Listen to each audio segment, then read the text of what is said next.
Hello, hello. Are we on? Hey there. I think you're muted or something. Just unmuted you. Hello. Am I in? Hey, man. Am I good? Yep. We're good. We're live and we have people watching, so keep your clothes on and stuff. I will try. I'll try. Yeah. I know it's difficult. um, It is pretty hot here, so definitely taking my clothes off sounds more appealing than it Oh, is yeah? usually well, you're in the desert, so in the desert. yeah. Do you wanna play something? Play some music. See what the audio sounds like. Yeah. Are you guys? Let us know in the chat if you're getting bass.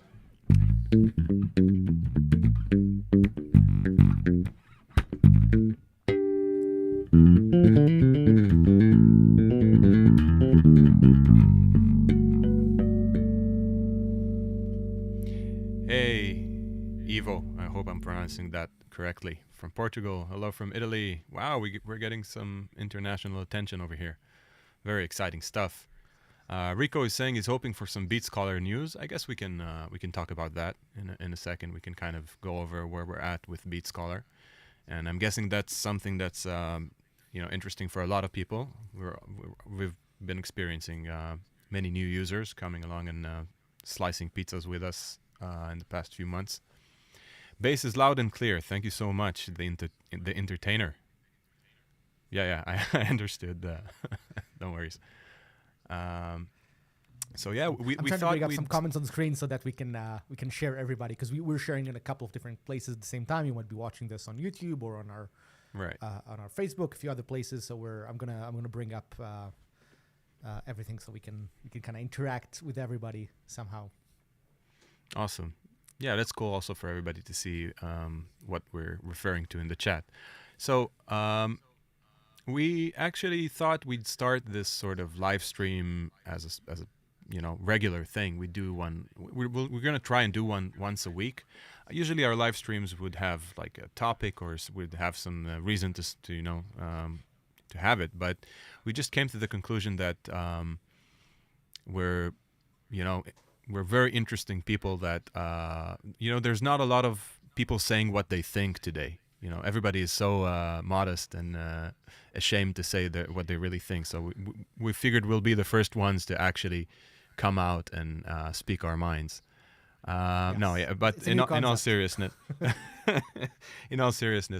we just wanted another way to interact with you guys and to answer questions and to kind of have another form of more direct engagement. And we're basically going to talk about just anything. That's the plan. We're both like-minded in the sense that we, first of all, our first passion is music and instruments, and then the world of plugin development is also naturally very interesting for us. We might even go over some new stuff that's been released, not even just by us, but by other companies. Just about anything that interests us. So yeah, that's the intro. There we go. Yeah, and what we don't tell people is that we do these live streams as a way to get our minds off talking about the NBA playoffs and the stuff that we actually talk about during the day. Yeah. Eyal and I have almost every company meeting we have starts with basketball for 30 to 45 minutes, and then we're like, okay, so we have this company to run. What is it called? Yeah, well, it's you can't only talk about one thing, right? Pacers. That's just a single word statement. Yeah, Pacers are cooking. What they did to the Knicks in the last game was just outrageous. The Knicks felt like when I go here in my neighborhood and watch people play on the court. That's what they looked like. Anyway, I don't know if this is interesting for everybody, but yeah. So it's good to have things in your life that besides your main avenue, just something to kind of take your mind off. We've been doing music and development for so many years, and so in such an intense way that it's fun to kind of have a shared hobby besides that. Yeah, yeah. So one of the things that have been, I guess, keeping me busy in the last day or so is that there's a new version of Logic that came out, like Logic Pro 11. Right.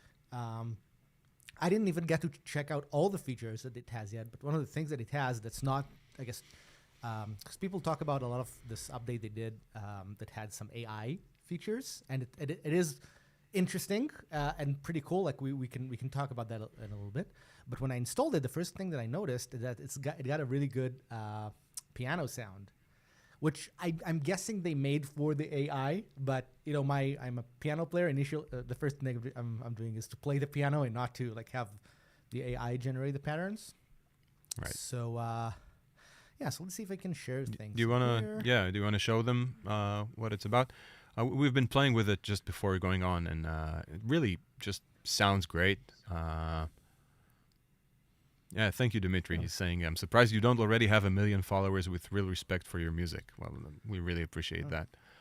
Makes us feel all kinds of warm and fuzzy inside. But yeah, before going up, Eyal showed me the new piano by Logic, and really sounds fantastic. Like warm and realistic, and anything you'd want from a built-in sampler, I guess, in your DAW. Like that's the main thing, I guess, with Logic. It's just the amount of things you just get on day one, which is pretty hard to beat. Yeah, exactly. So this is like the Grand that's here.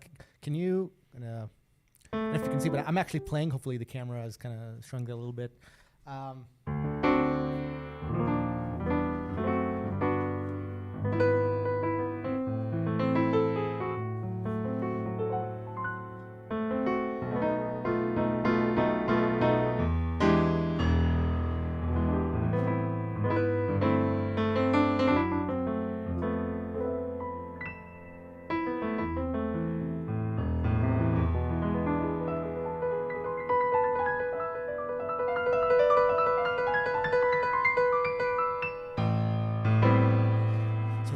Sounding, I think. Right? Wow. Man, you played some beautiful stuff right there.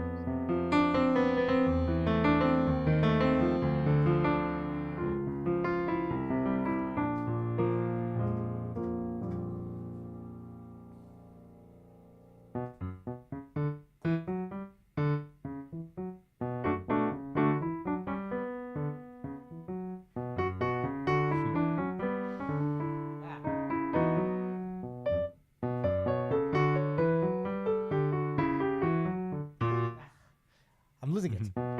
Yeah, don't worry. I recognize this tune. It's a new Lewis Cole song. It's so good. I need to make sure that I know my fingerings. So it's like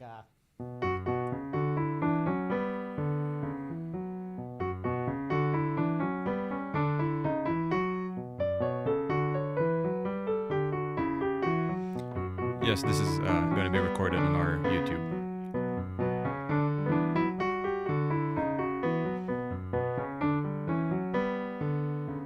It's such a beautiful song. I think people don't realize that how beautiful that the writing of this song is. I heard it and it was immediately like very like Beatles like writing because it's got this counterpoint happening. See, can I put my can you put my keys like on the center? So Dimitri is asking if we can play multiple instruments, which is an interesting question to ask. Basically, I don't know. I mean, it's very cliche to say that I play bass, but I also can play guitar pretty well. But yeah, that's about it. I'm actually completely useless on keys and stuff like that. I guess that's why we work together. Even though Eyal started as a bass player. Yeah, that's right. Actually, I started my music career playing classical music with clarinet. So I guess I don't know. I guess if you give me clarinet in a couple of weeks, I could get something out of it. I don't know if it will be pleasant for anybody.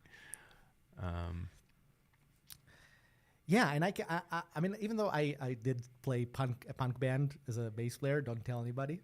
but Yeah, don't worry. yeah. So I played a little bit of bass and guitar, but I was never good at it. Like I was never being able to. I don't know why the shapes of that instrument never made sense to me. I know it's kind of weird because some people say it's really easy to like pick up the forms, but I could understand it like intellectually, but I was never any good. But when I picked up piano, which was after, that made sense to me because it's linear, because notes come in So one after the other and stuff. So for me, You are that's really the only instrument that I can play.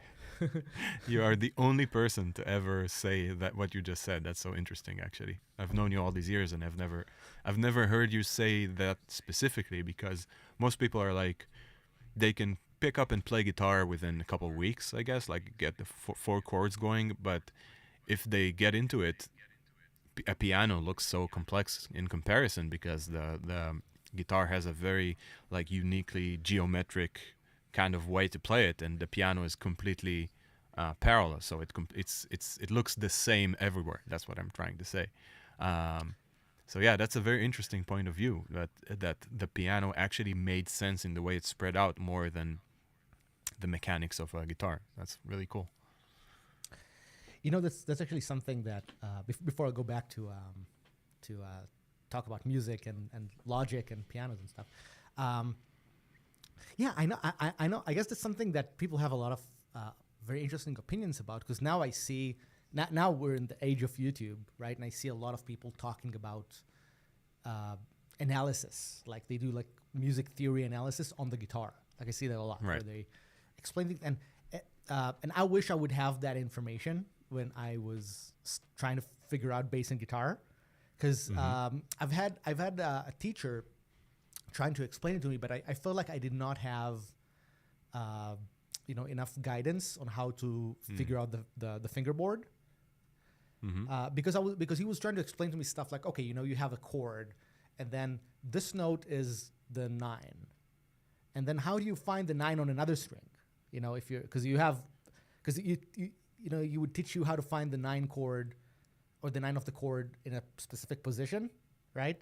But then I would change position, and I would be like, okay, I have no idea where the 9 is if I want to change 9. Right, that's actually the A minor.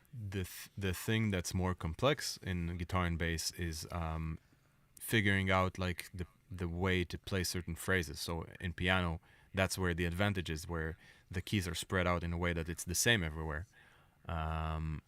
But in bass, like or guitar, you either completely rely on a muscle memory, so basically your hand automatically knows where the 9th degree of the scale or something, or the chord is, or if you're really like advanced, you're able to kind of on the fly, it's funny if I could demonstrate it somehow, how my mind see it. It's like imagine there's like little lights on the fretboard, and you play a phrase, and they kind of light up as you're playing, like, oh, this is where the 3rd is, this is where the 9th is, this is where, so you're able to kind of, I guess when you improve, you're able to navigate the fretboard while seeing all these little interactions that you're able to create. But it is more complex because you have the same note in several positions, which is something that's unique for these instruments as opposed to piano, where you only have the same pitch one time.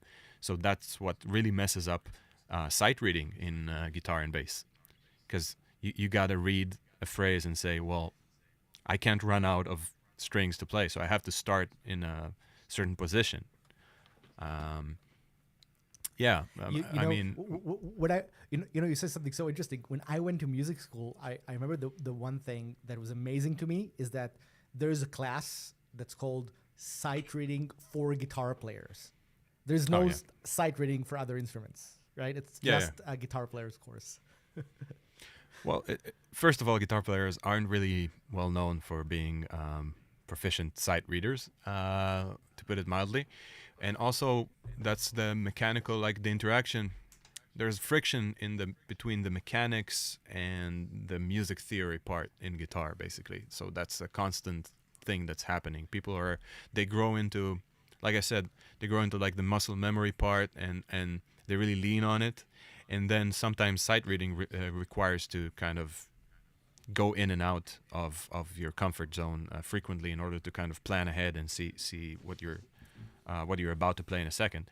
And that for me, it's the interesting thing is that I guess you kind of helped me in a sense do stuff like that, because when I heard Bad News Jitterbug, I never heard anything like it. I would definitely buy a ticket to hear it live. Oh, thank you so much, Dimitri. We actually played it live quite a bit on tour. I hope we'll get a chance to play it again soon. Anyway, so what I was saying is, when Eyal would have me play lines that he basically often like composed on a piano, I'm guessing, or maybe he, MIDI programmed the lines. I don't know. I'm guessing most of them started on piano.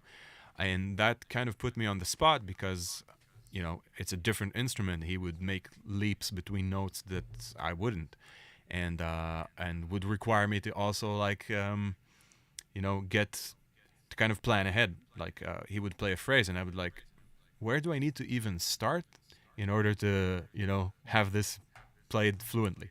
And that really helped me develop control on the fretboard and kind of understand and plan ahead. I think aside from oh, thank you, Andre. I appreciate it so much. So I kind of started developing ways to move around the fretboard like this.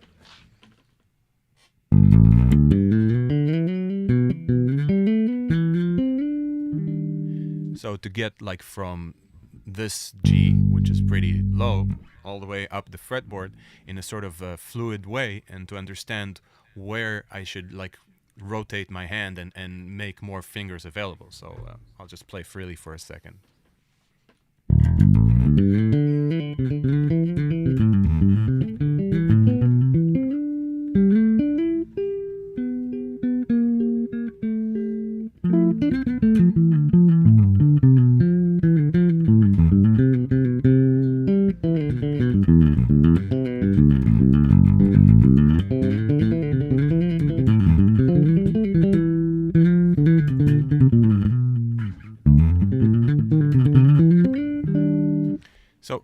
These kind of watery phrases, I would say. A lot of them came from just like having to play piano lines, which don't have the same intervals that I'm used to by, when playing bass lines. And that's something, I guess, that's been kind of a key point for me, even in playing other things, is taking inspiration from other instruments and, playing. I'd hear guitar players or piano players playing beautiful chord progressions, and Eyal knows, like, a lot of times when he would compose something, I'd pick his brain and say, like, what I know I'll play bass, but what are these chords like? What is the voicing here? Like, what are you, what where should I put my hands to make this beautiful sound you're making right now? So that's something you can really, if you're playing on any instrument, that's like a huge recommendation. So I'm not really original with it. A lot of people are saying stuff like that, but for me, it's something. And any interesting technique that I play is basically kind of inspired by another instrument. So just another small example, if you don't mind, Eyal. Yeah, of course. I'm actually fascinated by this. I have so many questions myself. So cool. So even if I'm playing something like this.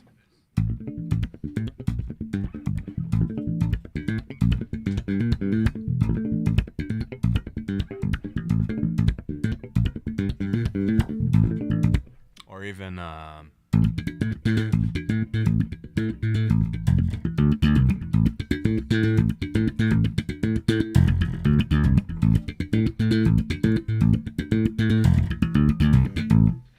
so it's basically bass slapping or palm muting and all that, but what I'm hearing in my head is like a Latin band. It's like a percussion player and a double bass player, and it's all like going around at the same time. So that's the way I figure these things out.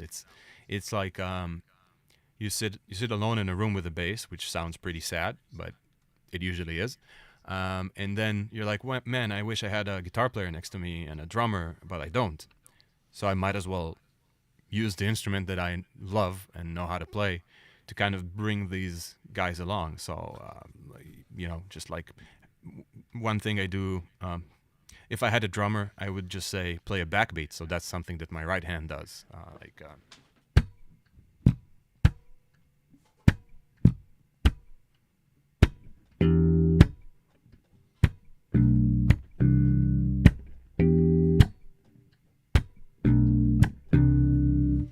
and so on and so forth. So that's the way these things develop.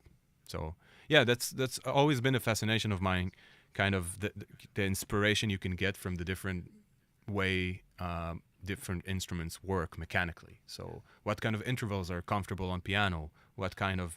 Um, what kind of rhythms are comfortable on double bass or on, I don't know, saxophone or whatever. You know, one of the interesting things I remember I noticed when I saw you playing at first, like before I knew you, when I saw you having your videos, your bass videos, is that you were doing all these like big chords on the bass, right? You had these like really big spreads on the chords, which is which was so interesting. Like this. Yes.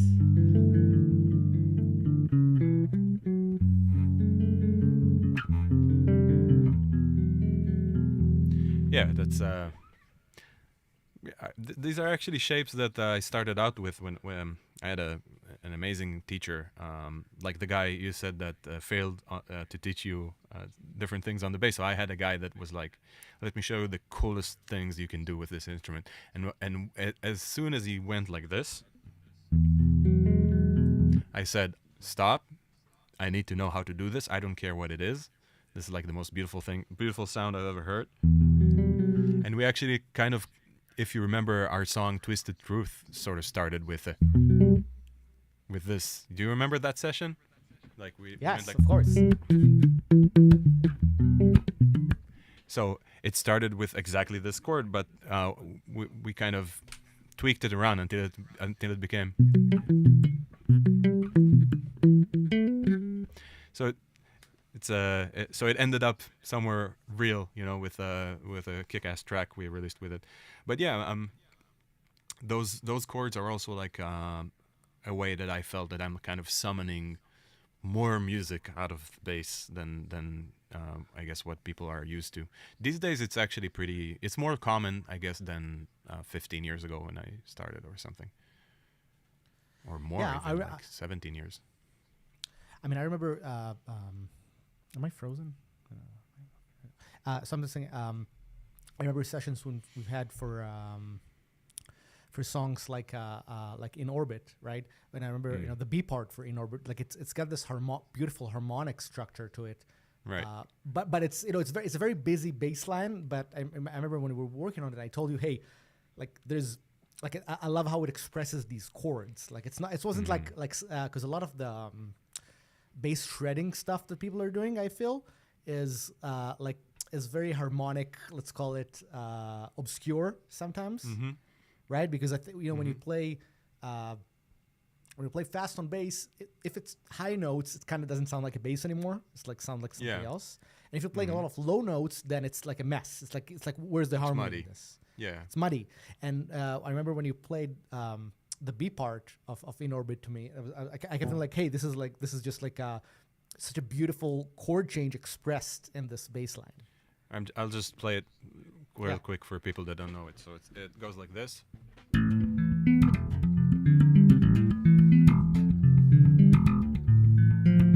Oh, sorry.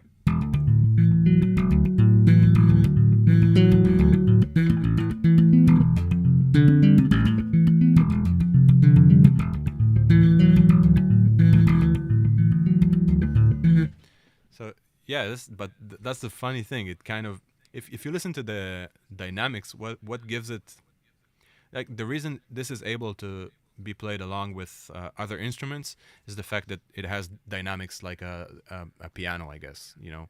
So the notes, this is something that's been like my life's work, is with the intensity of slapping.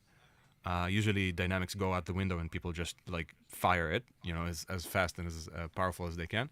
But I've always tried to maintain exact control of you know, the velocity of each note and stuff like that, just so I can play it in sort of a musical way rather than just the usual way, which is also great. I love it, but you know, it you know, it's much more fun for me to kind of explore like that. It feels almost like I have mallets and I'm playing marimba or something. You know what I mean? Yeah, and you remember one of the things I like when we were working on this. Let's see if I can open my little thing in this. It's upside down. Is this upside down? Why? What happened? Uh, what did I turn Maybe you maybe flipped upside the down? stand or something. This is making me dizzy. That's kind of weird. It just started to be upside down, right? It wasn't like that before. Yeah, Uh, it wasn't like let's that see if we before. can. That's interesting. Technical difficulties, guys. You'll get your money back. We promise. Not for the plugins, just for this minute of stream. There we We're go. back. So I remember when you were playing this initially. There was this because the chord is so rich. I wish we could play this together in sync. You know, the track isn't there. If you. So I remember all I did was I held out these like open chords. I had like a right, Mm-hmm. and you're doing everything in between, right? You're Exactly, yeah. And then there's a and I love the melody fact on that- top. Yeah, and I love the fact that you were playing this. I think it's so unique in not, I mean, in the world in general, but in bass specifically, where you hear this bass line. It's almost like you mentioned, the bass is like, it's almost like the bass has the bass and the guitar part like kind of combined in it. Yeah.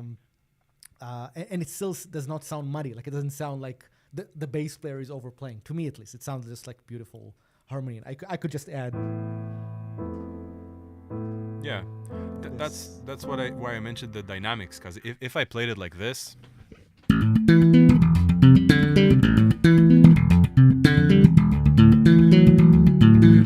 you wouldn't have a good time playing on top of it. Like the Yes. fact that I have this control over dynamics makes it so that you're able to like lay down a really gentle chord and articulate it and still have it heard.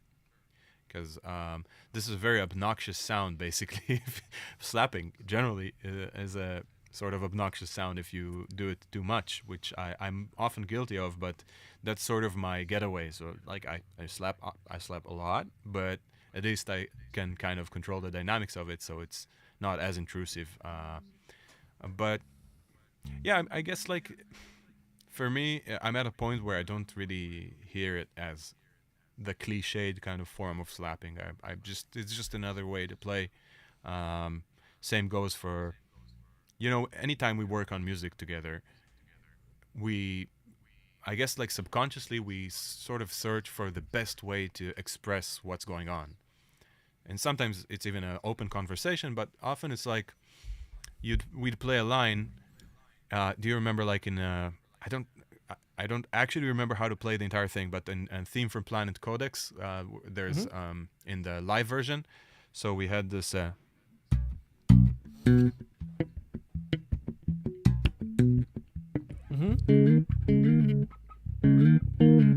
Sorry, it's been a couple of years. So this part sort of came out of. Yeah, I wish we could play together. Actually, it'd be cool to do that. But you guys can go ahead and check that out. We have a really cool performance with Omri Abramov and Sharon Petrover. With Dekel Dvir, actually. Oh, sorry. Well, you can fault me for being confused. Yeah. Yes. So this part, let me just zoom out in a second and play it again. That style.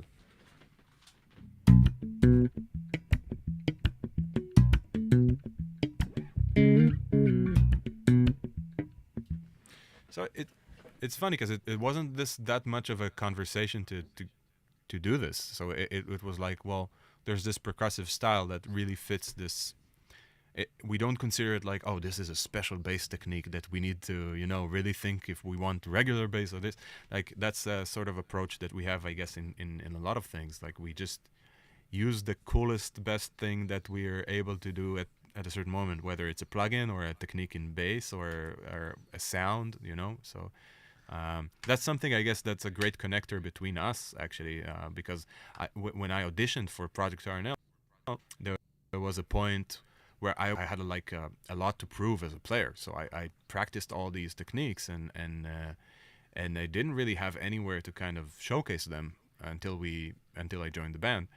And that was sort of a thing that I felt like, wow, this guy really gets it. So your references for other musicians combined with like your openness to sort of always go for the best thing available, for the best, like the coolest option available. That's sort of a thing that really excited me about making music with you. So, and it kind of goes between all the instruments. So if Alon like is an insane guitar player and he can do like tapping with 8 fingers on the fretboard, and the approach was always like, sure, do that. Yeah, that's how you want to express that. Like, you know what? Let's double down.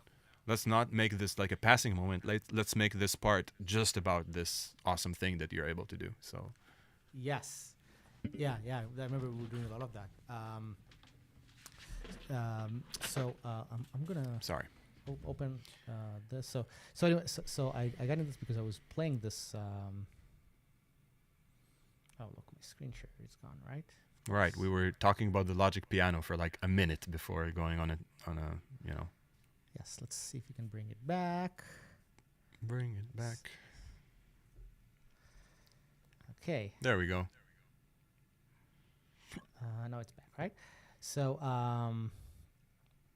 yes, what I was saying is, even though, okay, good. Let's see if I can do something maybe like this. Okay. All right. So, there we go. So there we go, right? So this is, hopefully this sounds okay. So I know why I'm in this like piano mode lately, just because I've been, this piano came out yesterday and I was playing it and having fun with it. And it's actually, again, I know everyone are talking about AI and we can show this a little bit. There's all these like AI features to like generate parts. Would be interesting to talk about. But I just like how this sounds. This is the grand one, but I like the upright piano.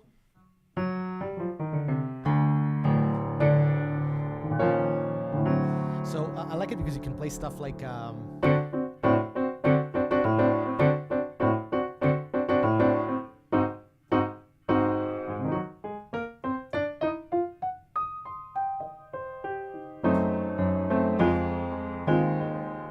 so it's I don't know, I feel like it's got a really, really punchy feeling to this.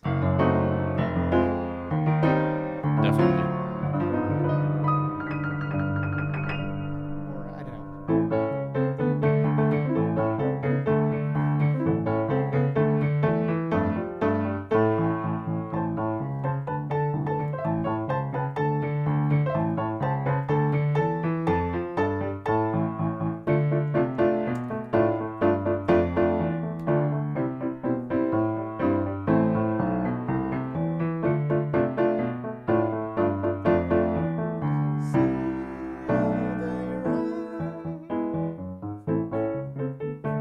So I don't know.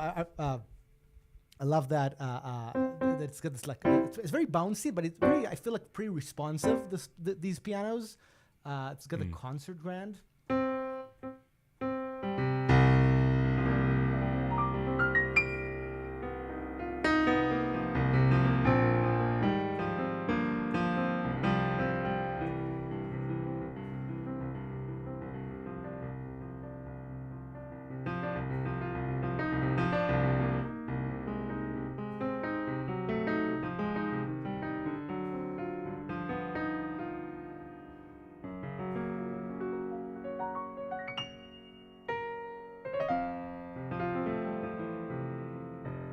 So it's really smooth to play, and it's really really made me feel good to see that people are still putting out, smooth sounding instruments. Right. Yeah. Smooth, I guess, is the way to describe it. It's beautiful. So we got a question from Larry. Oh, we do. Of the Larry Sari Show, like, what are we listening to? What plugin? So this is the new Logic Pro 11 that just came out, and it got a few instruments built in. So one of these is this Studio Piano. It's called. It's right here. It's built in Logic, so it's not an external plugin. It's called Studio Piano. This came out yesterday, so I'm just having fun with this. This is not. This is not something we developed. That we had. This is just us, I guess, as musicians trying to experience, the new stuff that are coming out. and it's just cool for me that playable piano are here. There's a few other instruments that came in this. Yeah, let's check them out. With this release. So there's the bass, and you'll have definitely a few opinions on the bass, just because I don't know if people know, but Or and I also have a bass plugin that's released that I work on for Waves. But this one is interesting. So let's talk about it. I'm going to play a few things. I didn't play it a lot, so we can experience it together.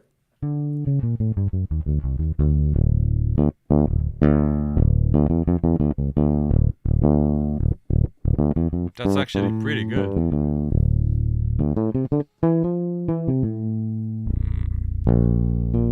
For most part.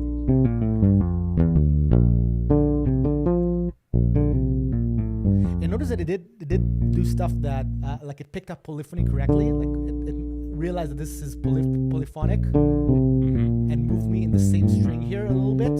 So it did a little bit of position action. Oh, it's constantly moving. Do you have control over the position? I think there's a or is little it bit. I don't always automatic? Let's see. There's a little bit of control. So you see, you have voice mode, polyphonic, monophonic, and mono per string. Yeah, that's open the strings. I don't know if you can actually move. Yeah, I don't know if you can actually move the position manually. It's got like stuff like portamento speed and stuff, which I think is used if you're doing a slide. Like so if I'm going to have like a longer slide. Yeah, so it takes this slide from my my pitch bend wheel. Are you here, Or? I think I lost Or. Oh, Or. No, I just got myself out of the way so people can see the entire thing. Yeah. Let's see if we can get the. Can we see the keys as well, or not? Are the keys gone? Yeah, now you can. Yeah. So, I don't know if you can see my hand. There's a pitch wheel in here. I don't know if you can see. But so when I do a slide, you don't really see my hand. But when I do a pitch bend, it takes the speed from the setting, I guess. Like it's basically triggering a sample of the slide. But it sounds really good. I think it's not like the actual slide. It just doesn't do at the speed that I'm doing exactly, but it's pretty close. So gotcha. So I guess when you program it in, it might be better. So this is the 60s bass.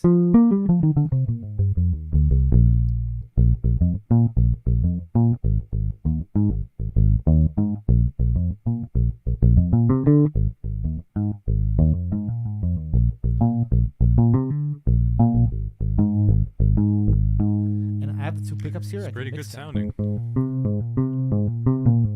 That's weird. I wonder how they did that.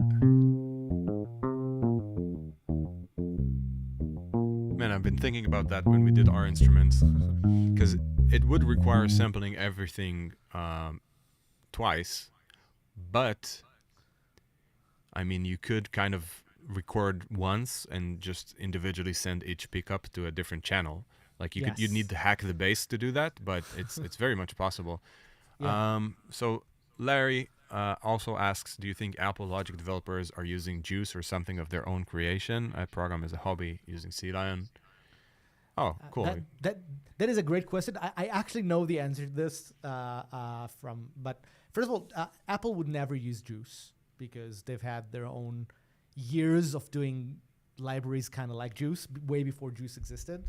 And I know that because when I worked for other companies, like Waves and stuff, Juice is something that only became a thing, I want to say early 2010s or something, right? That was when it became more popular.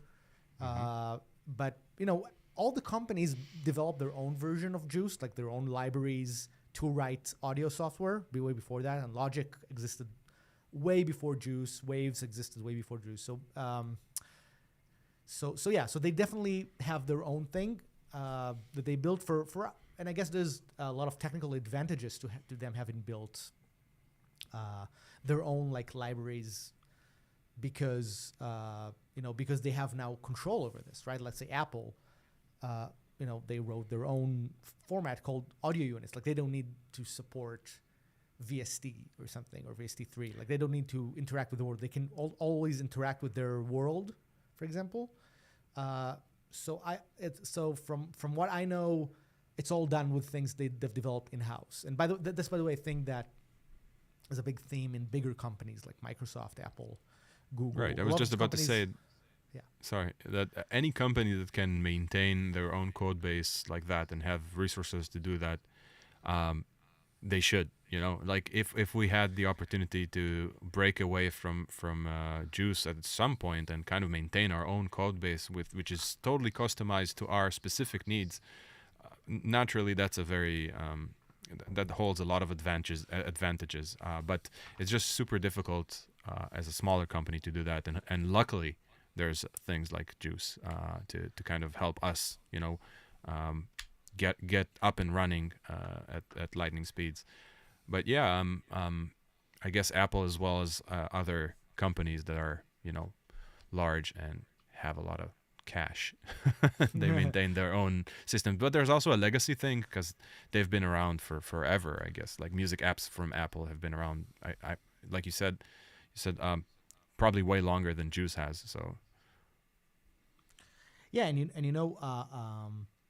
Logic itself is pretty old and existed way before Apple, because Logic used to be made by a German company called eMagic, and it was bought by Apple. This is going years ago, and I'm sure. Oh, by the way, Logic used to run on PC. People forget that. We used to run on Windows. I know people personally who have produced great music with Logic on Windows. That used to be a thing. Anyway, so what I'm saying is that a lot of the code for Logic, right, was written in days that even were I mean, Juice was not even seen for 15 years when Logic was made, and it's all written probably in something like very, very low level C++ and not on top of some library. We got another code/development question. Would we ever focus on iPlug 2 and thoughts on the clap format? I'm not familiar with iPlug. Maybe you are, but we did talk about claps here and there. Yes. So let's talk about it. So let's talk about this. So iPlug 2 is another plugin wrapper library made by Oli Larkin. Oli Larkin is an amazing developer. He now works, I don't know, full-time or part-time, but I think he worked for Ableton. He's a very, very, very smart developer, and he's done an amazing library called iPlug 2. It's a fascinating library, and I really like Oli. I think he's one of the brilliant developers in the space. For us, it doesn't kind of make sense to switch from Juice to iPlug 2. We're not going to get any advantage by doing this. I know some people don't like the Juice licensing, so they switch to this iPlug 2 for the plugin wrapper side. It doesn't really have any technical advantage. Like, it's more of like something else that solves the same problem in a different way. If you're making a new project and you're okay with the things that iPlug 2 don't have, because Juice does things we need, like iOS, Linux, plugin hosting as well, not just plugin developing, and iPlug 2 does not do all of that. But if you're okay with the set of features that iPlug 2 has, you can now, with a new project, choose to use them, but also then you realize that iPlug 2 does not do any UI, so you have to kind of find a UI library. So it's more like it's a very kind of technical decision that's very on the not interesting side of things. Like, what do you use to wrap the plugin formats? It's right. It's a very boring decision that as a user you're not going to see. Like, let's say we switch from this thing to this thing. As a user, you're not going to see any advantage to this. It's not going to bring some new features to you or something. It also speaks to the advantages of something like Juice, how difficult it is to make something that's sort of aggregates enough of every sort of field that you need in order to create a plugin. Yeah, exactly. And it's one of those things that are just interesting. I know for people who didn't do development, it's kind of, sometimes you hear those names talked about, like, hey, people use use clap. People write directly through the VST SDK. Like there's all these libraries. At the end of the day, these are not the parts of a plugin that are interesting. These parts are very low level. Like if I wanted to use another plugin wrapper, I probably could write my plugin wrappers in a couple of weeks. Like it's not very interesting work. It doesn't have very super interesting engineering behind it. The plugin wrapping stuff.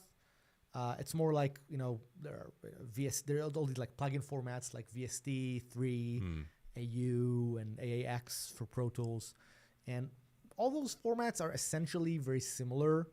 Like it's, there's a DAW, it loads the plugin, it brings up the plugin, it's to load and save the preset from the plugin and then play audio through it. And there's some low-level details in the implementation of how to do this, like, because they're all written in some sort of C or C++, so you have to wrap the calls so that your plugin behaves the same across these platforms. So there's some technical level to this, but I don't find it very interesting in the sense of, like, let's say I use this wrapper or this wrapper. My users are not going to see it. They don't look at the wrapper. Right. They look at the UI of the plugin. They look at they hear the sound of the plugin. So they look at the interesting stuff that we're putting most of the effort on, right? They don't care. Like if we use clap, the user doesn't care that it's called clap or something else. Yeah, but I'm guessing the question is more, I'm guessing Dom is from the world of developing plugins because of the Doom plugs moniker. So I'm guessing he's asking more from a developer standpoint, and I'm very much relating to what you're saying because, managing a company and trying to get your products out there, you kind of have to take the path of least resistance, at least, I guess, at first. So whatever gets you to your goal quickly and efficiently is the thing you're gonna choose. So exploring other frameworks would only be worthwhile if we felt there's like a huge advantage by doing that, and it's worthwhile the effort of converting everything we're doing to another framework. Yeah, and it's also I don't. When you think of like somebody starting a new project, there are sometimes there are a decision to make. Well, why do I even need something like Juice? Maybe I don't need the features that Juice has. Like for example, if you're going to write your UI entirely in OpenGL, maybe Juice is not for you because you're not going to use all the UI features that it has, right? So maybe there's some Clap is more interesting, I think, because first of all, Clap is a plugin format. So there are, and Clap has a few technical advantages over existing plugin formats. Like most of these advantages are not used by current DAWs on plugins, but they could be used. So that's why I think that part is really interesting. Like Clap has features, for example, to pass threading information between the DAW and the plugin, which leads to better efficiency. And Clap also has the ability to, there's some communication about voices for a synth. And both of these can lead to a much more efficiency in the performance. If you're writing a Clap plugin and you have a Clap host. But the thing is, those are only efficiencies for very specific kind of plugins. Like it might be very useful for a synth, for example. It might be useful for a multi-effect plugin that can run in parallel and work with threads. So there's some advantages there, but they will only be useful for some vendors. And the thing is, it's going to be probably a long time until Clap is a thing on most of the popular DAWs. I know that Bitwig now loads Clap, I think, but I don't think many of the other popular ones are getting into it. So what people do now is that they write a Clap plugin, but then they wrap it in VST3. So you don't even get the advantages of using Clap as a format. You only get the advantages of the wrapper libraries that are built around Clap. And those libraries are not in a complete state. Like they don't have them for all the formats yet. So it's like an in development project that's interesting to watch. I think there's a lot of interesting developments happening in that space. But it's not like something that immediately is going to make a big change on you as a user. Is my point. Like we can. I'm definitely looking at that space all the time because there is going to be a time where it's going to be worthwhile for us to make sure that we're supporting the clap features, for example, and do the threading stuff. But I'm not sure if the user is going to see so much of that. Like it's more like our thing, like making sure that we're, that when this call is the threading reporting call is exposed to. Is exposed from the host into our plugins, we answer that, right? It's more like this. But it's very likely that it's something that's going to exist in Juice, and it's going to exist in iPlug 2 and all the wrapper libraries as well. Like it's not going to be either or thing. Cool. Yeah, so Larry said, by the way, this great thing about Logic. It was called Nodator on the Atari platform. This is way before my day. This is history that I was not aware of. So it was on the Atari platform, then it was ported to a couple of other platforms, including PCs. Yeah, I did not know that. I did not know that cool. Logic had this history. I've only been exposed to Logic from the PC days. I've had friends that I knew, like some of the when I was starting out in Israel in my music career, I got to know this guy called Avner Kenner. Some people who are watching this may have seen his son, Eitan Kenner, who's also an amazing musician, but his father was one of the greatest composers. And I remember he was making all this amazing music in Logic, right? On a PC. He really did not like the fact that Logic was bought by Apple. He hated that he had to switch to a Mac. But I remember he was the one who turned me on to Logic. This is the early 2000s we're talking about, and I think that the very early 2000s. And I was really interested to see this change happening in the sphere of the space of the software. Yeah, I'm not sure why I get to talk about it, but we were I really wanted to see what you think more about these few features that the bass has. Mm-hmm. So I want to play a few of the other sounds. So yeah, just jam along with the rock as a session. So this is the rock. By the way, there's playing style for some of these. So for example, cool. The rock has pick. So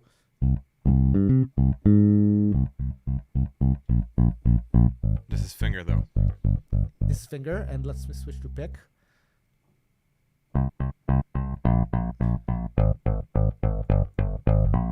That's pretty bad. Let's see what the definition does.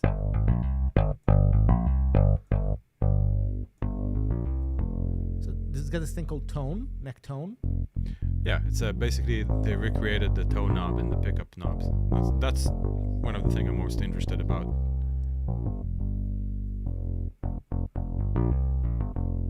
Switch the finger again. Can you hit a really loud note? I'm trying. Let's see. Can I? Let's open my the key. Just the. Can I bring back the keys? Here we go. Okay, so you can see what I'm doing. I'll try to hammer. Can you go to pick and then play a loud note? Yeah. Oh god.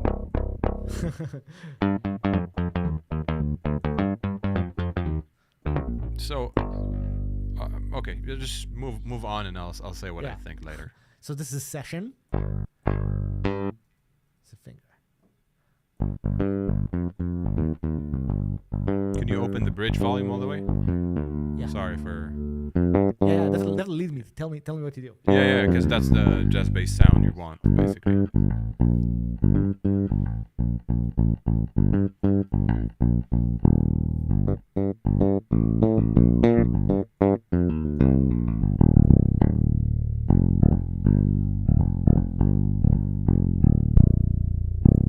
Can you remove the definition or at least place it on like 100%? I'm just curious as to. Oh, okay. So it's like this is the realistic. And it is muted. That's interesting. Though it doesn't sound really sampled.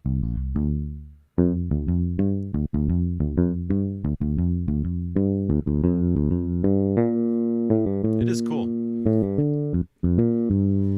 Yeah, just to let everybody know who's been watching. So we're looking at the new studio bass that's built into Logic Pro 11 that came out yesterday. So we're just checking it out and looking at all the features.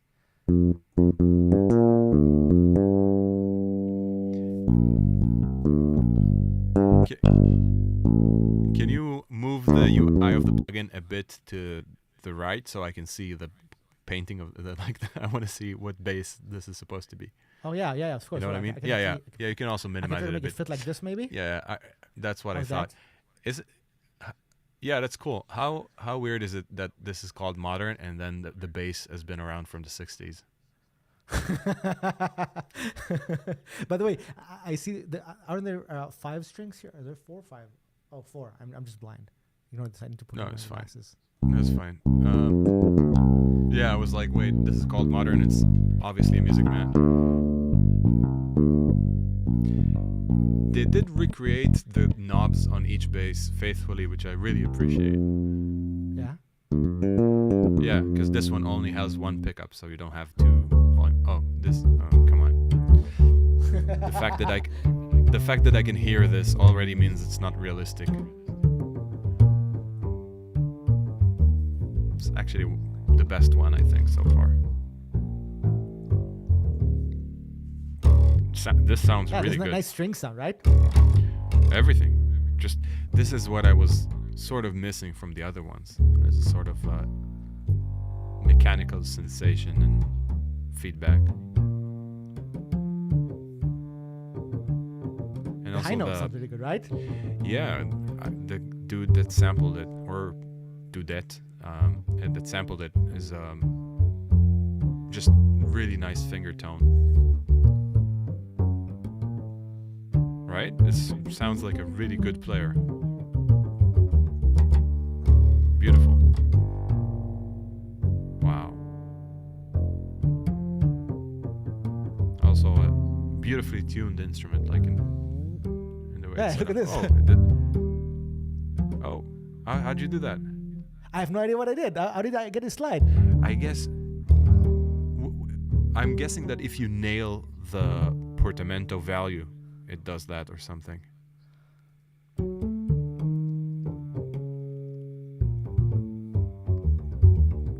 That's interesting. I wish I would, actually be able to find upright bass players playing so in tune, right? Like real ones. In tune. It's so hard to find ones who play in such good tuning. Well, it's a cumbersome instrument. So for me, the best one was the double bass. Right after that is this one. The P bass is like sounding just right, as a P bass should. There are things, I would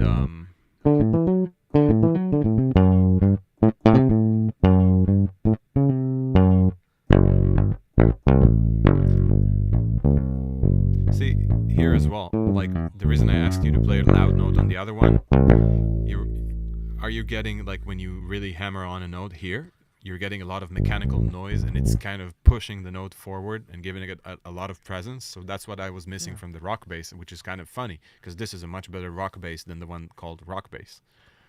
Yeah. You know what I mean? Like in terms of when you hit a low note, it just goes grrr. This is a very well-rounded and kind of solid sound. You know what I mean? As opposed to this one has a bite in terms of velocity.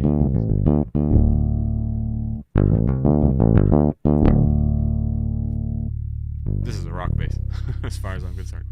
This sound with a bit of like overdrive or something could really be killer. So let's see how this works with the AI features. So I'm just gonna load the same thing. I think I need to. I was priming you to add beat fuzzer on top of it, but never mind.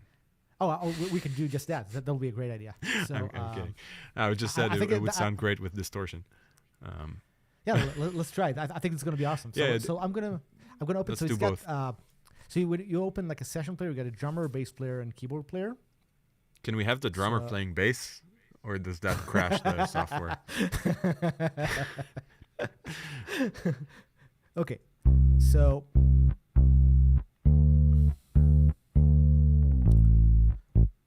oh, that's cool. Did you hear how it did the slide? Like really, the release samples are great. Yeah.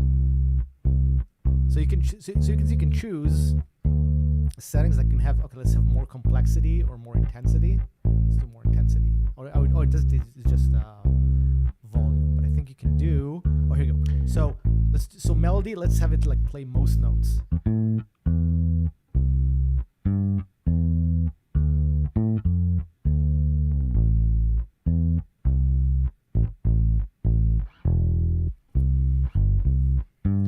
you can choose like you see I have like different setups for a player. So this is let's try disco slap. Oh god. See what this does.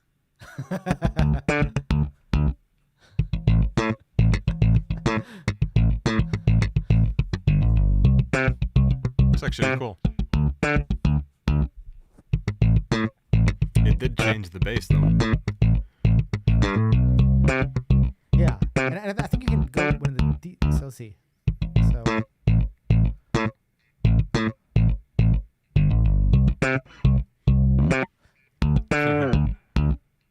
Cool. full complexity, full amount. Let's try a lot of fills. Woo!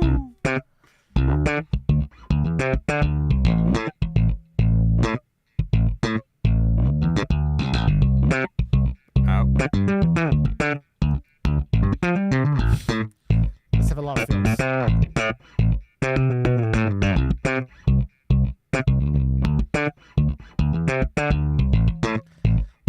Let's see if I can play on top of this. Let me open a new track with just the piano.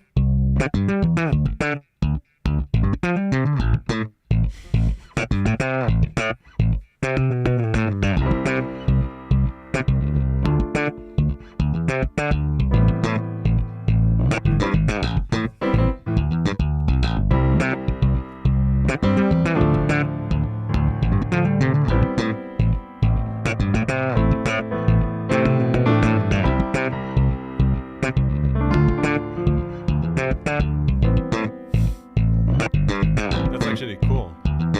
Really cool. I mean, I would have to say that for a songwriting preset, it's like this is. I mean, this is what I would expect from a songwriting preset, really, right? Like give me something that works with my chords, and it feels kind of tasteful, right?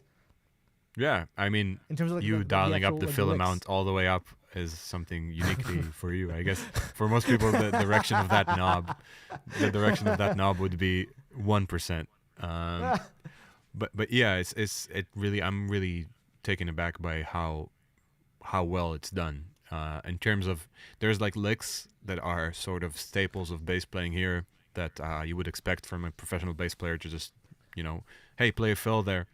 This is the sort of stuff you'd expect. So stylistically, it's very on point. There are here and there like let's call it the usual disadvantages of sampled instruments in terms of little, I'm a bass player myself, so my ear is super sensitive to places where it just doesn't perform well in terms of like how a bass actually sounds.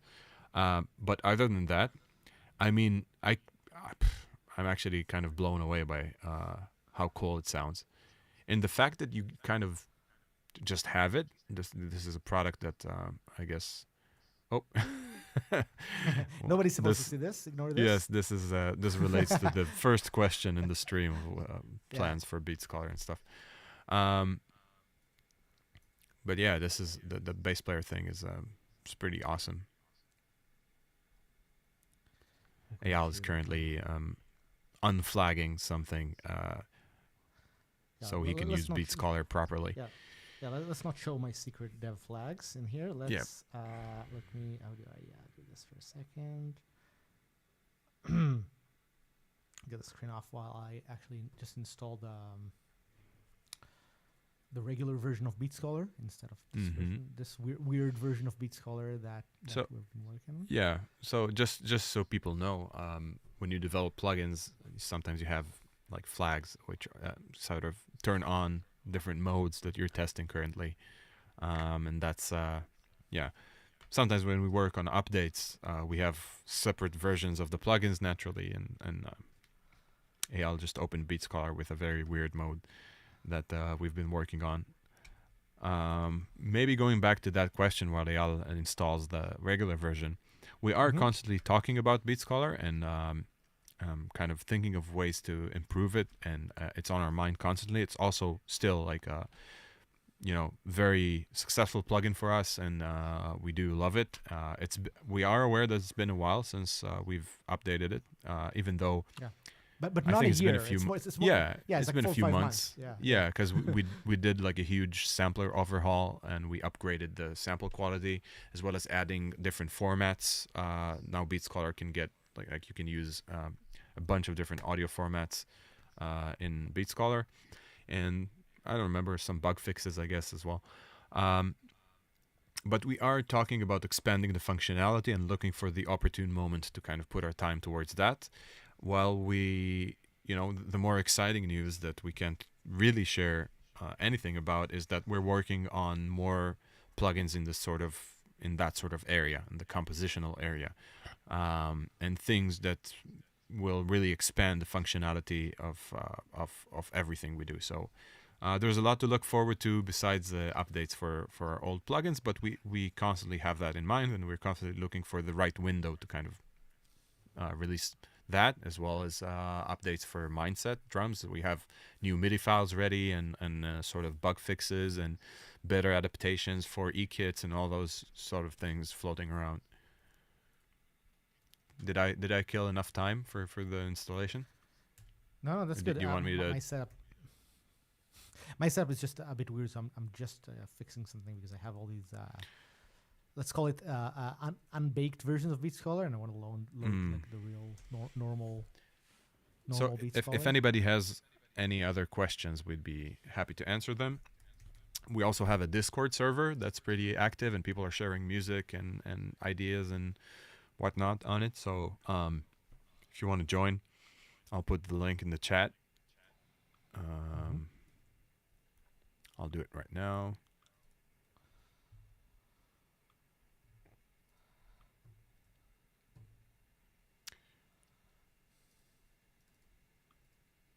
How's everybody doing? Are we alive? Is anybody out there listening?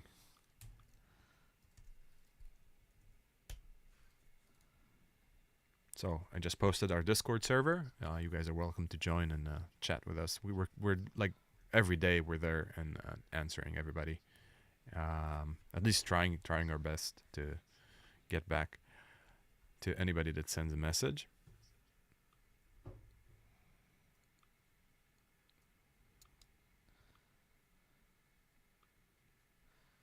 Okay, so I think I'm back to a normal setup. Yes, good. Okay. Oh wow, that was loud. I'm sorry. Hey.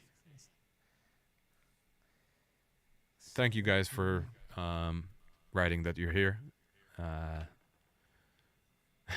What's going on? I love this comment. A lot is going on. We're basically, for people that just stumbled on the live, like Aiden, we're testing out the new version of Logic with the AI features and the new bass sampler specifically, and we're also kind of using our own plugins in conjunction with it. So what you're hearing right now is the AI generated bass line with Beat Scholar doing 4 on the floor kick drums, triggering into mindset. Into mindset. Yeah, I was just about to say that. Triggering mindset drums. Yeah, no worries. Yes. No worries. Yeah. So I just did that so that I can very quickly do like some nice, Right, let's have some nice backing Wow, track. that hi-hat sounds really good. Right? So, this is the kind of nice thing to get. It has kind of a Chili Peppers vibe, like from the latest albums.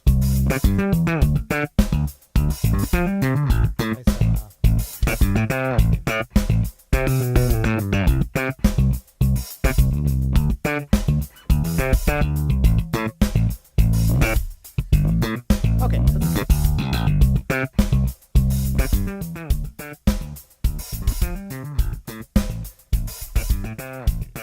So hopefully, what I'm doing. So this is the. So just to make it, what we're observing here is we're actually we're using our plugins here, but we're also using the newest AI features in Logic. It's called Session Player. So you have a few session players.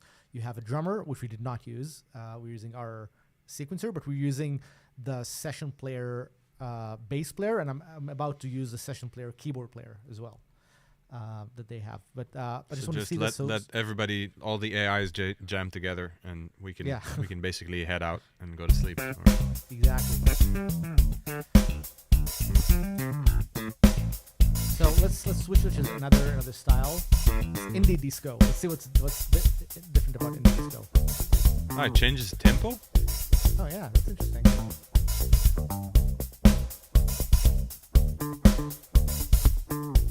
Oh, basically, indie disco means the bass player sucks.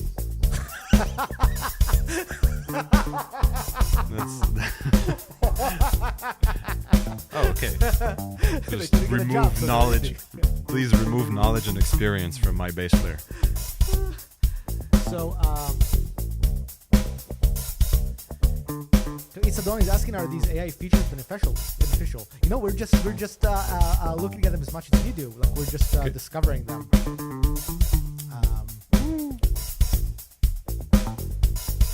I mean, I gotta be honest. Some of these things are pretty tasteful. Let's regenerate based on these same settings.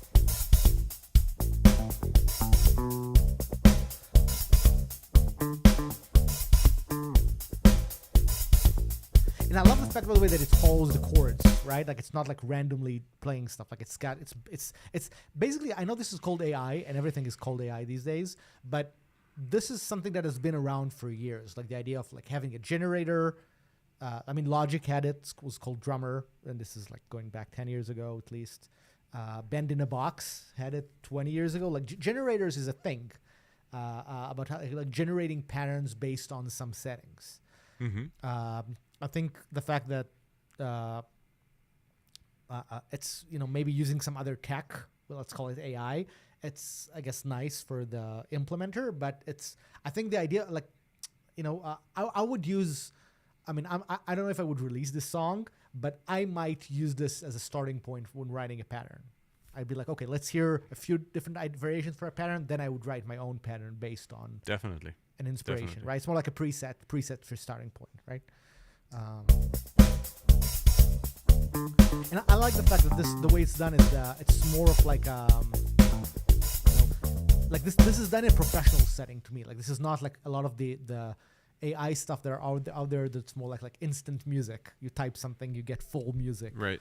Yeah, that's what I like about it. Yeah. I can work with this. I would use this as a guide track, and then I would send it to you to write a good part around whatever I'm doing, stuff like that. Right.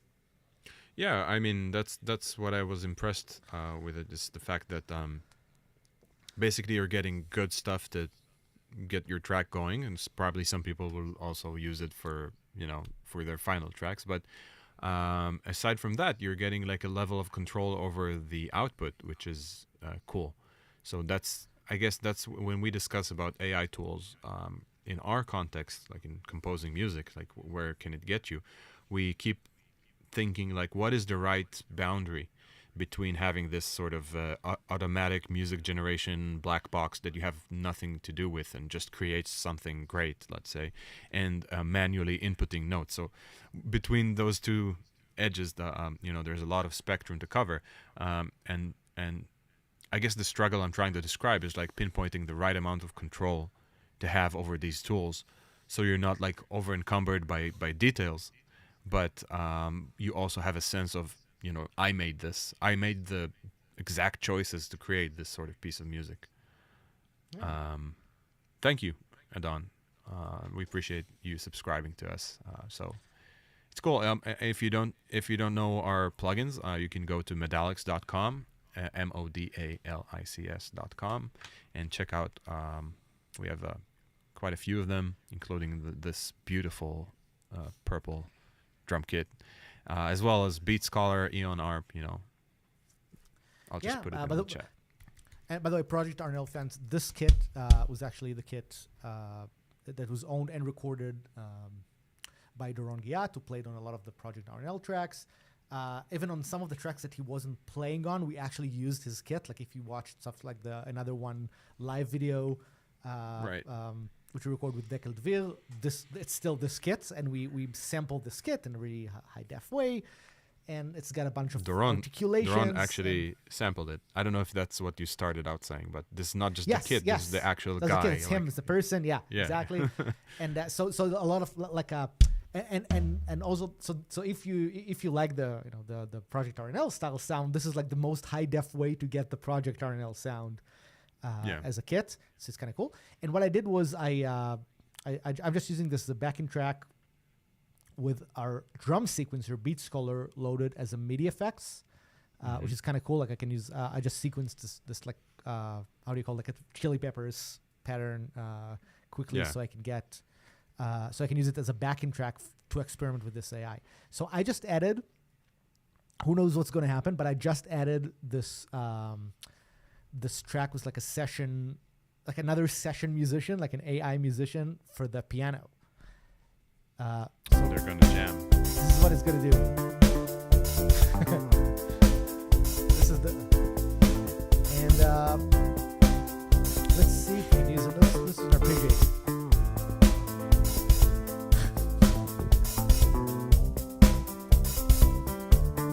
Let's see what I can change about this to make it like more contextual with whatever it is the disco bass player is playing. Let's try what's freely. Let's see what's freely.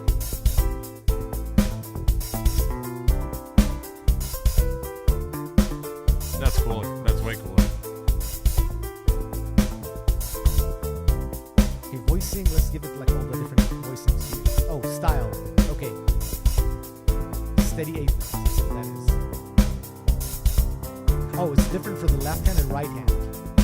So I can say, man, that's cool. Left hand is simple. Right hand is. Let's do an octave for the left hand, and right hand let's do full voice. There it is. Movement. Large range.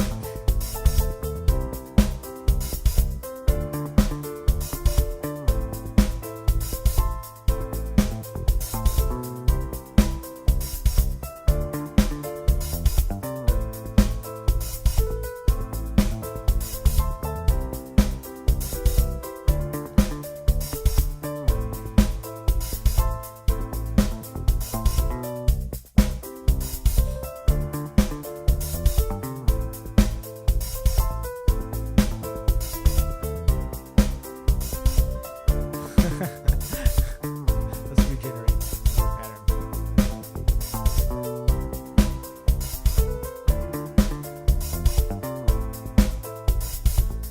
Is there stuff like note length in here? Let's see. Oh, grace note. Okay, that's interesting. Feel, pull or push. That is. Oh, it's the double time. Oh, it's double time.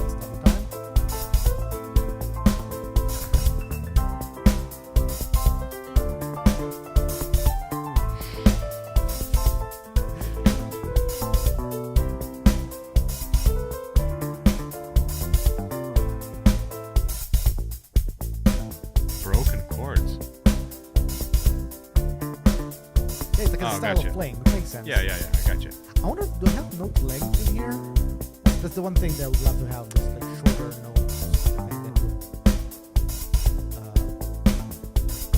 think those are all like time feel stuff, but yeah, making the notes shorter is the one thing that I would love to do first. Is it in manual or something? Maybe manual.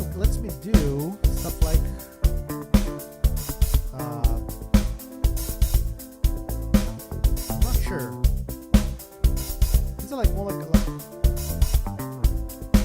because I think it's something about the feel. Like I would just like to have. Yeah, it's kind of weird that it doesn't have that, right? Like that's the one thing I would just want to say. Like play shorter. I guess if it makes sense. Yeah, of course it makes sense, but I'm guessing it's either hidden somewhere or it's sort of a thing they decided for you that the AI knows the note lengths based on the other settings. What I found interesting, maybe it's, I don't know if it's a boring remark or not, but if you go into details on the top bar, you go into details. There's main details, and then there's like one knob in a huge area which says grace note, but it's just this one knob and covering all this area. It's like basically the style of I guess UI here is very much around like the exact choices and giving a lot of ground for every knob and feeling of like this is substantial. But yeah, it's a very interesting way to create, because I'm pleasantly surprised by, I guess that's the feeling you want to get from generators. You want to be pleasantly surprised. So in that sense, it kind of nails it. So every selection you made, I was like, whoa, I wonder what this would sound like. And that's a good thing, because, you know, it's the first time I've had that from like random it's not random, but you know what I mean? Like from sort of generation plugins, generative plugins.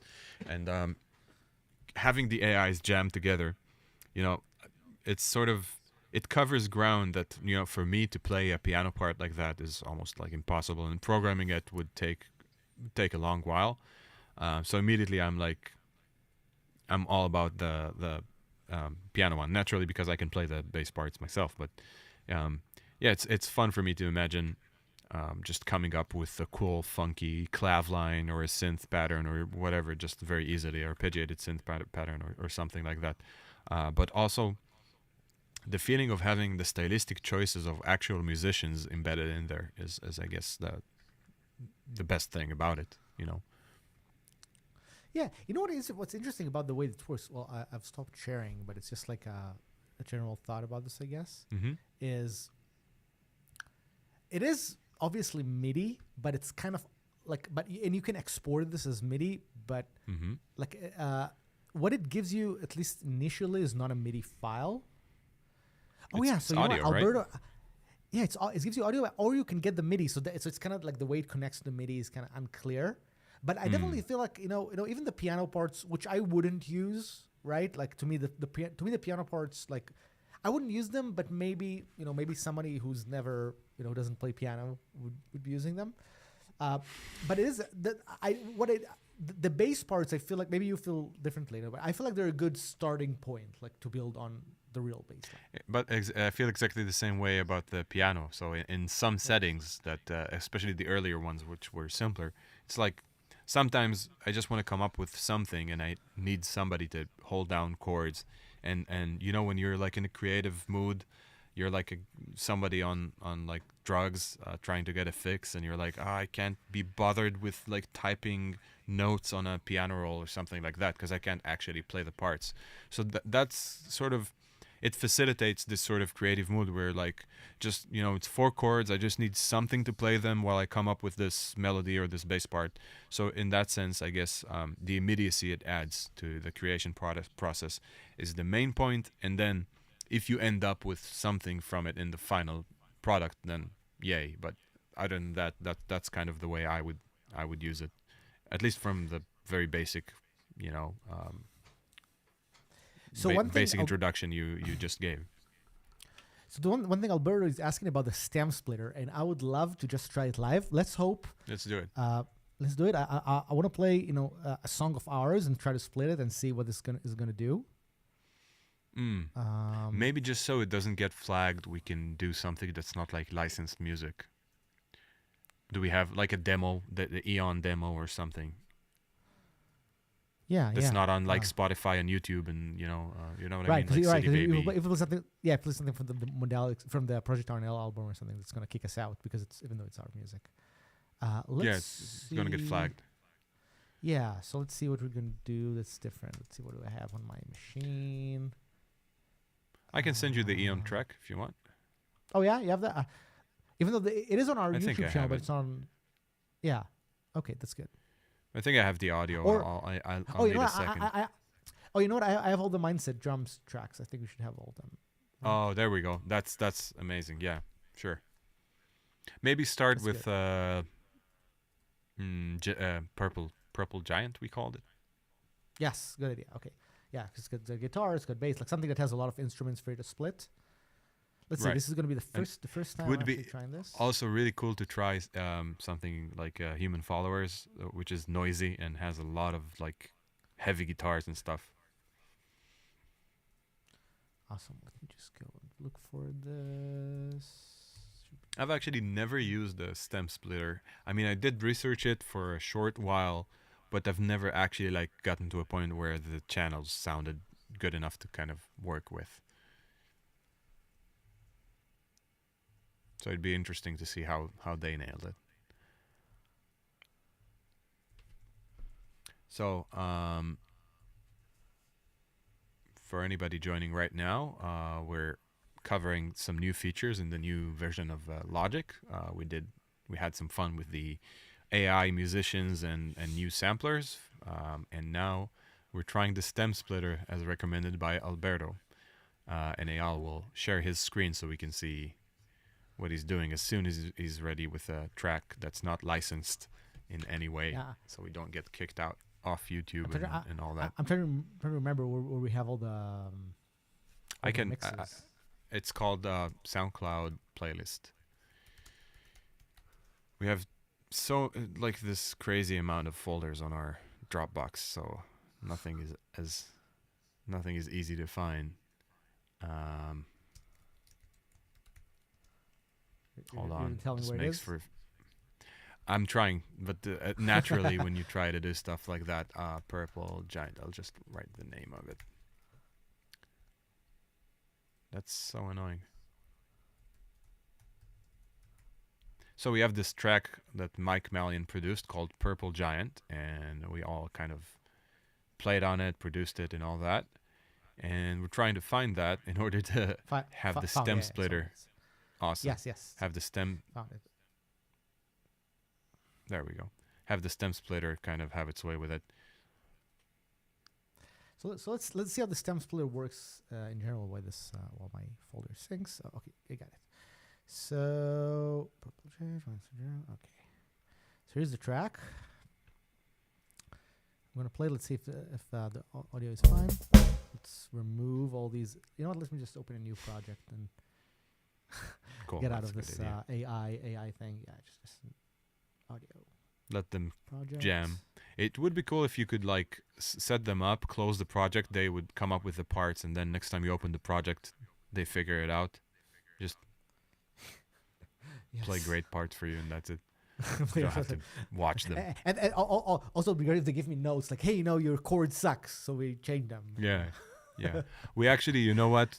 The guys have been talking, and we decided to replace you with another producer. Let me introduce you to my friend.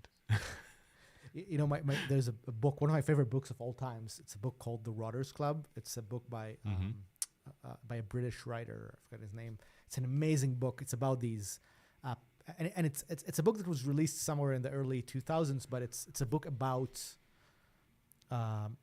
life in the 70s, right? About and about people who were teenagers in the 70s. I think they even made there's even a TV show made about it in England. Right. Anyway, Okay. So in that book, there's somebody who's like a huge prog rock fan. That the name of the book, The Rotters Club, is the name of a great progressive rock album.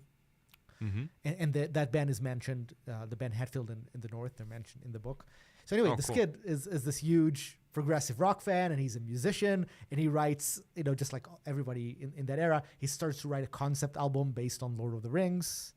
And he writes this big score where the score itself has drawings of like people from Lord of the Rings, the character from Lord of the Rings, and it's very, it's a huge piece. It's like it's like a 2-hour piece with themes and stuff. And he's wrote all the notes, and he it's inspired by classical music. So it's very much like in the style of music made in the 70s. Right. And he starts a band with the people from his school, and They all sit down there and they learn the music and they sit very quietly and they play. And then they work on it for a while, but then he leaves for a few minutes. And when he comes back, they all start playing Sex Pistols. And from that point on, they don't want to play any more prog rock. They just want to play Sex Pistols. Basically, the band falls apart. That sounds about right. That sounds about right. Yeah. Yeah. Okay. So, audio is good. Yeah. Sounds great. And this is the track Purple Giant. It's a Mindset Drums demo with Mike on drums. I did the bass. They all mixed it. It's a collaborative effort, and Alon Tamir on guitars. I like this track a lot. Okay, so so let's see where is this? Maybe utility. No. I'm a bit thinking on myself. We can Google this. Alberto, do you know where the stem splitter is? Yes, Logic Pro 11 stem splitter. Let's see where it is. Thank you, Evo. Is it Evo or Ivo? I guess you have no way to answer that. Let's see. Oh, processing. Here it is. Oh, I think maybe it's an offline effect. Maybe it's not like an insert. So it's here it is. Here it is. Stem splitter. Okay, are you ready? There we go. So vocals, drums, bass, other. Let's see what. There's no vocals here. But I would say leave it on to see what if it knows Evo. Okay, good. Yeah. Okay. Thank you, Alberto. Okay. Let's. So are we ready? It doesn't think we have vocals. Yes, which is kind of good, by the way. I like that. Yeah. So let's see.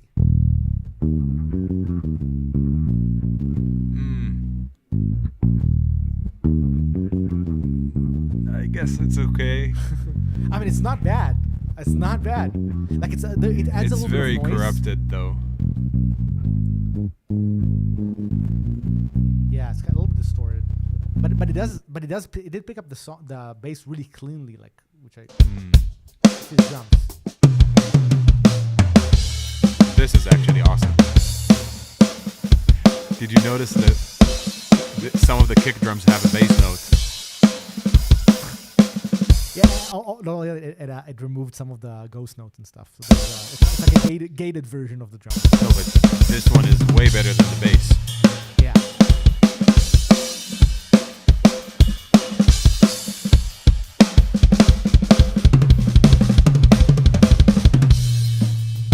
I mean, so okay. So I mean, first of all, it's very impressive. Wait, there's another track. Wait, no, right? There's other. So this is the guitars. Let's see from the beginning. The guitar and the synth together.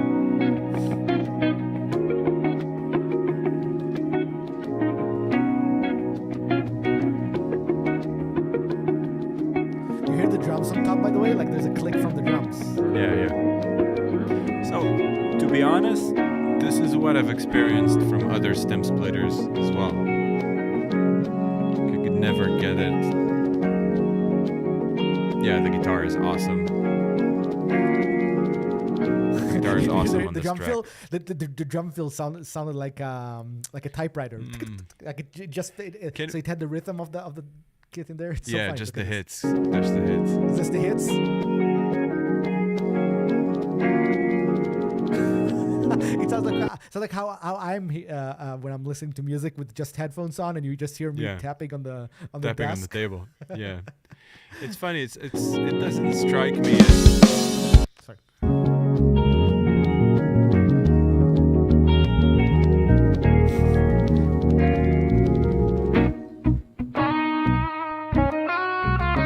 You know what? Makes me wonder. It makes me wonder if perhaps, like, it does seem like a very Apple thing to do is after the stem splitting to kind of do a noise reduction or something, just a sort of secondary process, sort of differentiate between the bulk of the sound and then the artifacts. I do understand the problem in creating like complete separation, but then again, I have to say, it sounds like Pliny. We love Pliny. And actually, Mike was the drummer for Monuments, and he also played with, like, I guess all the modern great guitar players like Jakub Zaiteki and Wait, and yeah. So it's Alon just had Pliny. Alon is the guitar player here. He just had yeah, a duet with Pliny on his new album. right. The Which guitar player I you're also here. I actually also play on that album. I don't remember if it's on the track with Pliny, but anyway, Alon Tamir is just a fantastic, phenomenal guitar player, and he has a bunch of awesome music out. So yeah, anyway, the stem splitter, I have to say, I'm digging it for the functionality and the fact that, like, I could just easily learn the guitar and bass lines right now, and I could easily use the drums to sort of sample them and come up with ideas.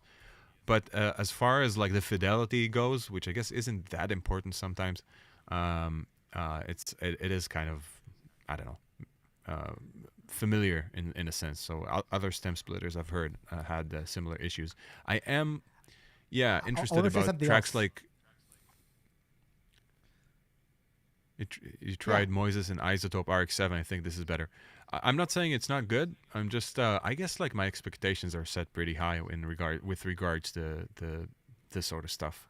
So I'm looking for that, kind of clean separation, and I guess everybody's looking for. But I guess I'm also not the target audience, which is also important to note.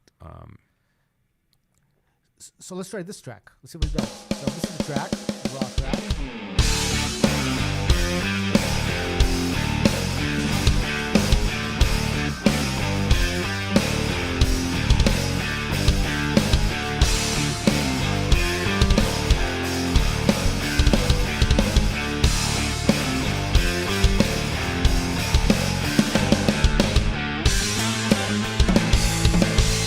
I love this song. Yeah, that's awesome. This is again the same. Oh, it's not the same crew. On drums, it's Doron Giat, who sampled the kit from Mindset. Um, I'm on bass, and Alon again is on guitars. And this is sort of. I love Evo just jumping in with the awesome references. I guess we share similar tastes, Evo. So it's really really nice to meet you, man. So let's see what it does. I wonder if Okay, we have so a vocal pressing. track. Okay, so let's see what this is Yeah, gonna it's probably do. Okay, ready?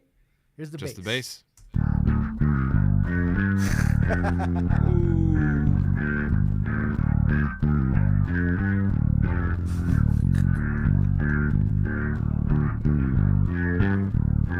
Yeah, but you know what?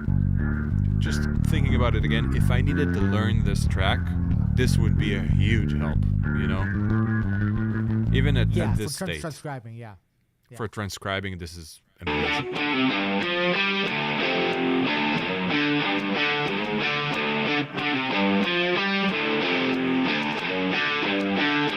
This is actually pretty good.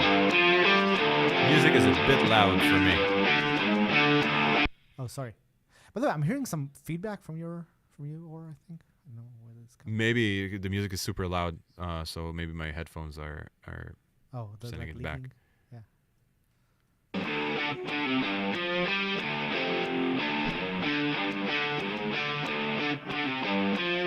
Let's see the drums.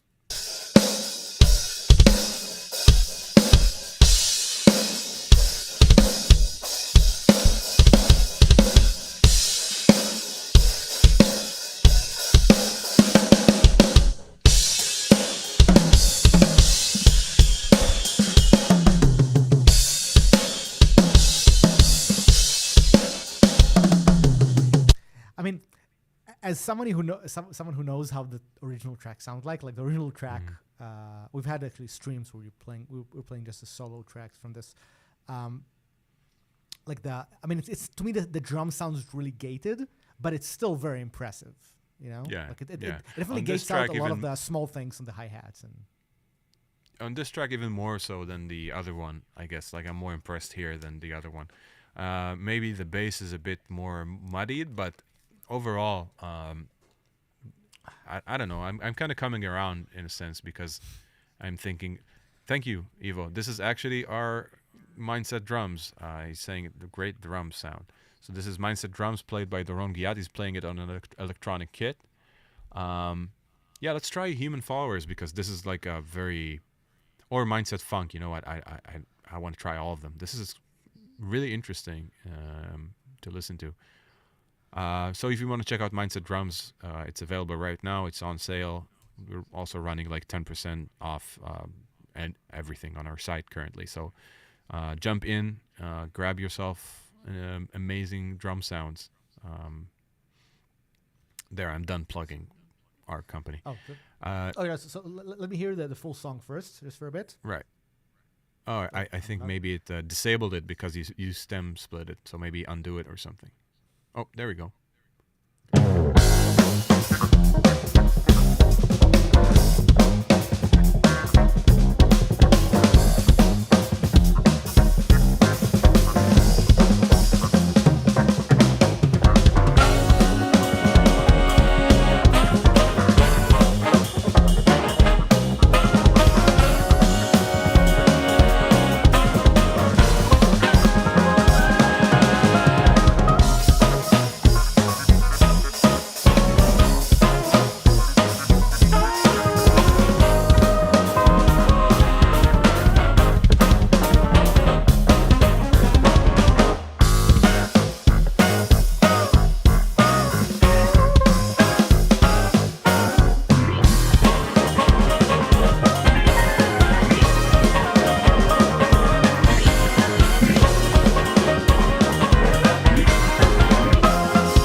Good evening, everybody, and we it always feels like we need to start a talk show at the end here.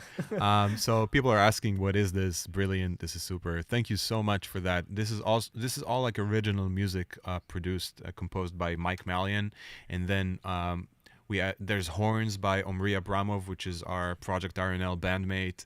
On this one, I didn't play.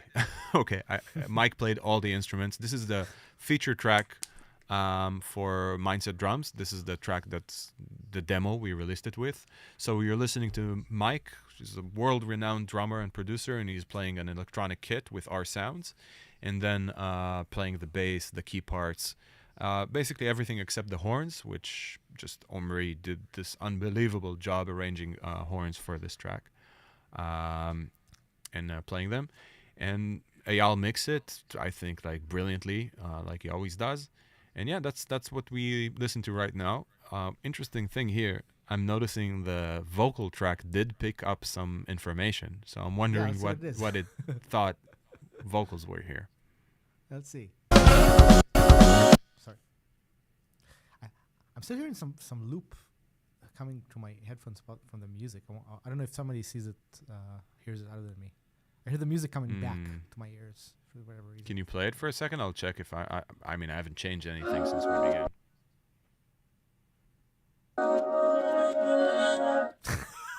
What is this? What is weird. this? What did I just hear? I mean, I know what's that part. It's it's the brass, the horns, yeah, the horns, yeah. But it's it's so funny that it picked it up as a vocal. But you know what's super? No, seriously, for a second. You know what's amazing about this? It actually sounds like vocals. So it did separate just what constitutes a sort of vocal sound, and it put that in a track. And I think this is like one of the most. Look at this. It sounds like somebody strangling a cat somewhere. But I mean, there are these high notes, right? That Omri is playing, which is and it does sound like. It does sound like an old lady screaming in a well. Oh my god. Oh my god, Satan is calling. He wants to jam on the sax with you. That's just awful, but it is super interesting.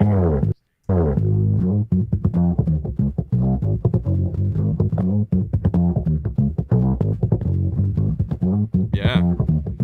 Man, Mike is such a badass.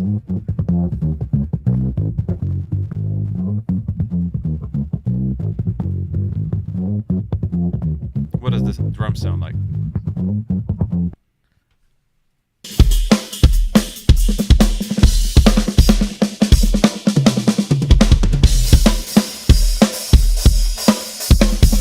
So gated.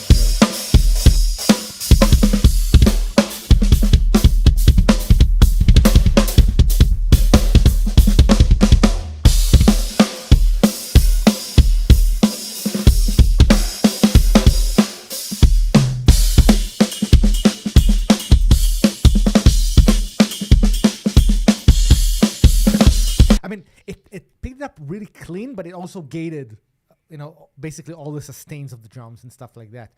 So Alberto is asking, I think he means only the vocals. Can you try the song only without bass drums? Other also.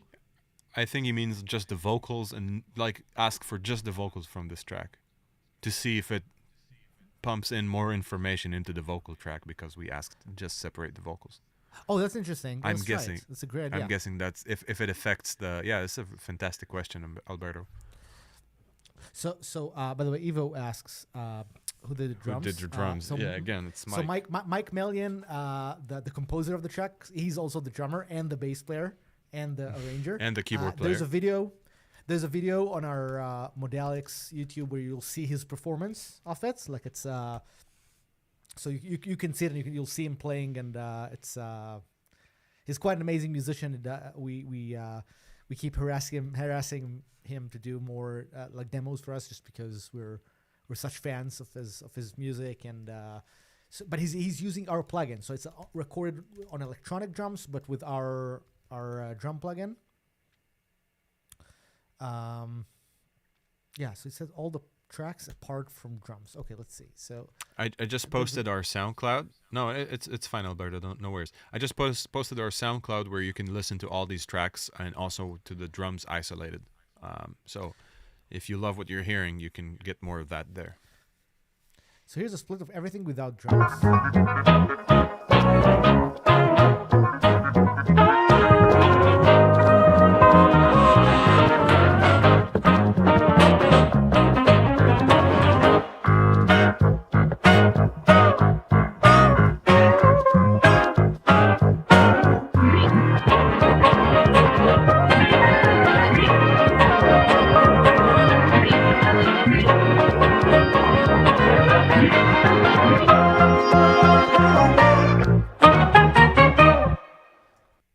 So interesting. Yeah, it's fascinating actually, because you know what, I was kind of saying it has artifacts and that, but think like, I don't know, if you'd showed me this like I guess like 10 years ago, I'd have my mind blown just by the fact that there's separation possible for tracks, let alone one that enables me to kind of like, it would save me so much time when I was preparing for gigs, studying like learning albums worth of music, figuring out what the bass is doing. Just imagine, like, sometimes the bass isn't mixed so loud, in some weird genres of music, like all of them. This would help me, like, wow, this is a lifesaver for me. I guess the same goes for either learning music or even just like for sampling. Like if you think about it, you could actually extract some really cool samples from this and then kind of chop them up like people do with drum and bass music. So you can you can just grab a loop that sounds great from a song you like and kind of chop it up yourself. So EX Acoustics is asking for a cowbell on every beat, a foghorn, and a Flavor Flav "Yeah Boy" sample. So is that like a note, like just that sounds like the worst combination ever. I'm impressed up with these three elements. Cool. I don't know if we'll do that right now, but I'll keep it in mind. So yeah, the stem separator. We're kind of impressed by it. It's pretty cool. Yeah, I think it's. I mean, definitely for transcribing, I would use it tomorrow. Like it's. Oh yeah. It's definitely gonna be something that I'm gonna be using. I know people who need more fidelity. Like if you do like a remix or something, when you want more fidelity out of the track, it's going to be more difficult. Like for example, when I heard the bass, my first impression was okay. If I would do a remix and I would take the bass track, I would need to do a serious low pass filter on this to remove all the stuff, and then I would what I would probably do is I would remix the bass in a way that like I would do a low pass. We can try it now or something, but I would do a low pass just to get all the bad frequencies out and whatever, and then I would add my own distortion on top of this to have something just to or something like that. Yeah, to get the harmonies back on that. I have like two thoughts about this that are sort of from a user standpoint, like what I would love to have. So one of them is to create a sort of the basic one. First of all, is just to have a bit more control, because it just seems too basic to just have the separation for vocals, drums, bass, or whatever, the 4-track sort of options that are there. And also perhaps a sort of way to fine-tune to be able to get like cleaner separation. So let's say if I know something about the music, that I can kind of give that information to the software for it to kind of do its job better. So I guess like that's what I'm lacking. And also like the definition of other is sort of weird for me, because wait, you're telling me like you can expertly separate the drums, but you can't separate the saxophone from the synthesizer or something.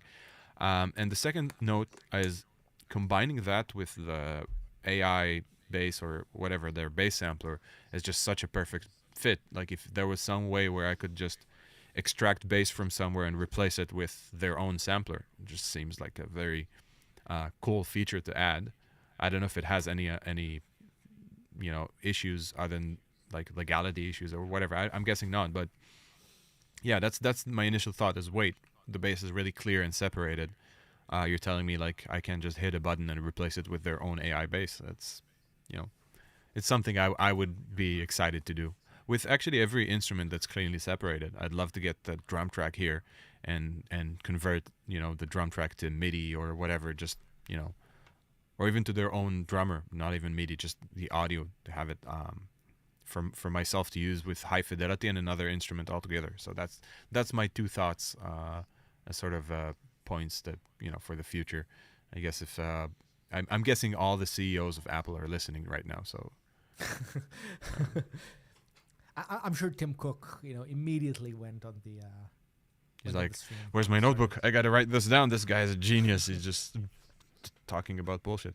But yeah, you know how it is. Like we as developers, we're first and foremost users, and when I see stuff like this, I let my imagination kind of go and say, well, these are the things I want to press a button and have all the magic happen.